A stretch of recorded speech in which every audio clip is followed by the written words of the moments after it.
អ្នកធ្លាក់ឆ្ងល់ទេថាហេតុអ្វីបានជាព្រះអរហន្តដែលបានសម្រេចនៅធម៌ដ៏ខ្ពង់ខ្ពស់បែរជាត្រូវទទួលរងនៅកម្មពីវេរាដ៏គួរឲ្យខ្លាច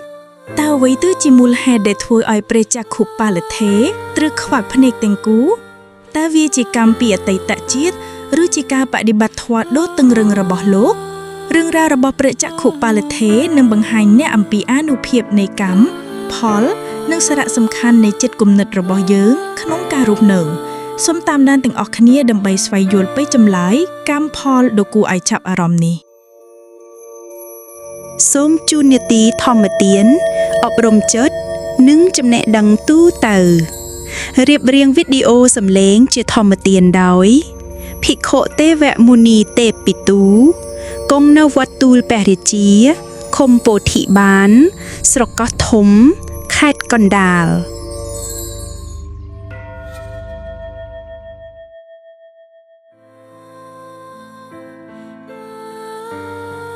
រឿង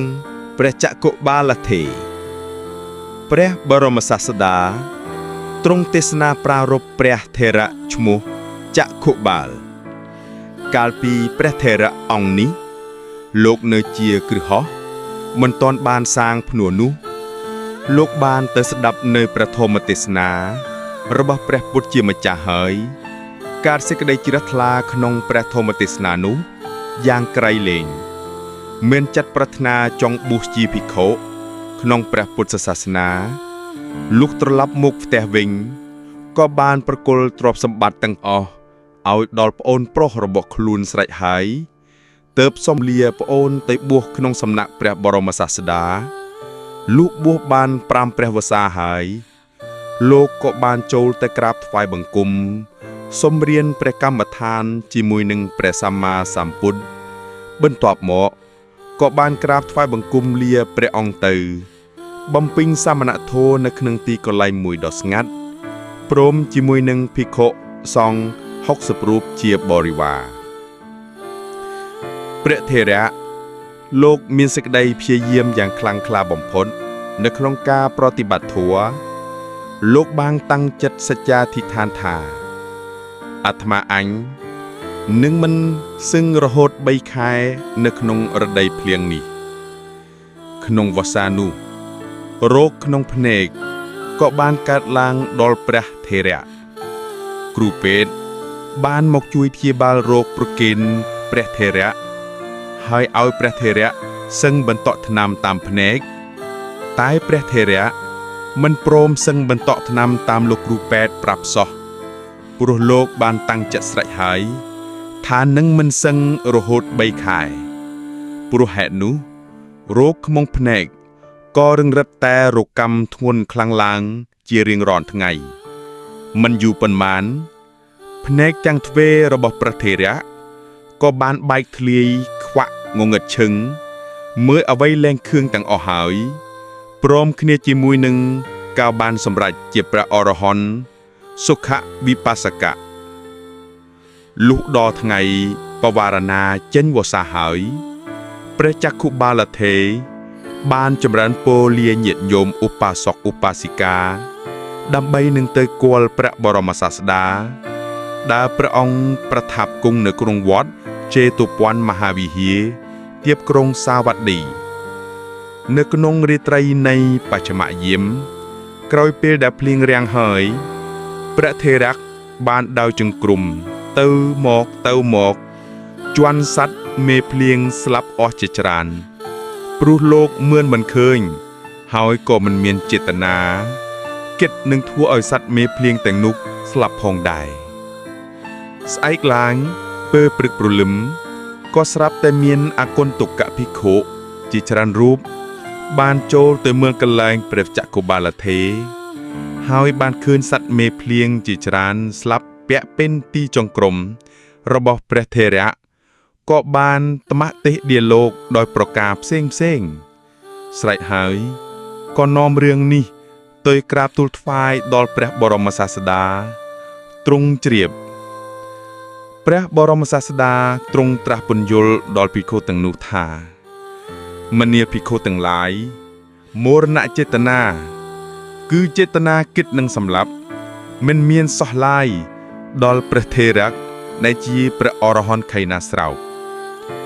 អគុណតកាភិក្ខុទាំងនោះមានការងឿនឆ្ងល់បានក្រាបទូលសួរព្រះពុទ្ធជាម្ចាស់ថាបពុទ្ធព្រះអង្គដ៏ចម្រើនព្រះចក្ខុបាលថេរជាព្រះអរហន្តខៃណាស្រោបចុះហេតុអ្វីបានជាខ្វាក់ភ្នែកព្រះសាស្តាទ្រង់ត្រាស់សម្ដែងអតីតនិទានថាកាលពីអតីតកាលព្រះចក្ខុបាលថេរធ្លាប់តែជាគ្រូពេទ្យព្យាបាលជំងឺភ្នែកសម័យថ្ងៃមួយលោកគ្រូពេទ្យនោះបានទៅព្យាបាលភ្នែកដល់ស្ត្រីម្នាក់នៃជនបទស្ត្រីនោះបានសន្យាជាមួយលោកគ្រូពេទ្យថាបើលោកគ្រូពេទ្យអាចព្យាបាលជំងឺភ្នែកនាងខ្ញុំឲ្យបានជាសះស្បើយដូចដើមវិញនោះនាងខ្ញុំព្រមទាំងបុត្រនឹងទ្វីជាទាស័យអអ្នកបម្រើរបស់លោកគ្រូពេទ្យនោះបានព្យាបាលភ្នែកនាងឲ្យជាដូចដើមវិញហើយព្រោះតែនាងមិនចង់ទៅនៃបម្រើគ្រូពេទ្យនោះឯណោះទេពនាងបែរជានិយាយកុហកគ្រូពេទ្យនោះថាលោកគ្រូឥឡូវនេះភ្នែករបស់នាងខ្ញុំ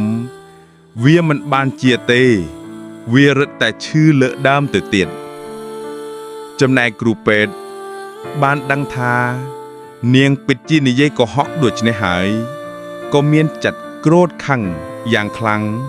ហើយមានចេតនាចង់ធ្វើឲ្យនាងវិនាស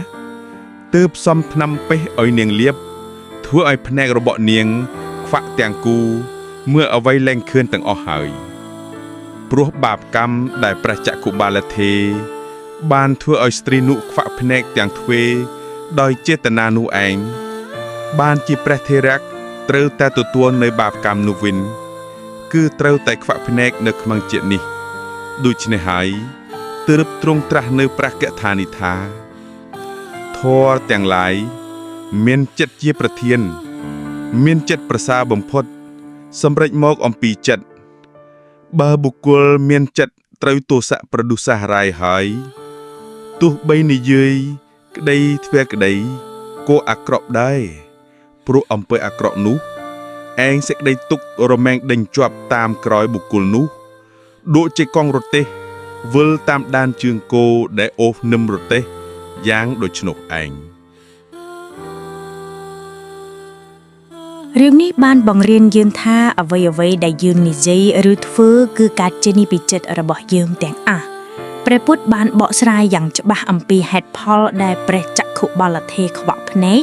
ដោយសារតែកម្មដែលលោកបានសាងក្នុងអតីតជាតិគឺការធ្វើឲ្យស្ត្រីម្នាក់ខ្វាក់ភ្នែកទាំងពីរដោយចេតនាទោះជាក្នុងជាតិនេះលោកបានបួសរៀននិងបានសម្រេចធម៌ជាព្រះអរហន្តក្តីប៉ុន្តែកម្មអាក្រក់ដែលបានសាងឡើងដោយចិត្តទុច្ចរិតកាលពីអតីតកាលនៅតែជាឥទ្ធិពលមកដល់លោកក្នុងជាតិនេះដដែល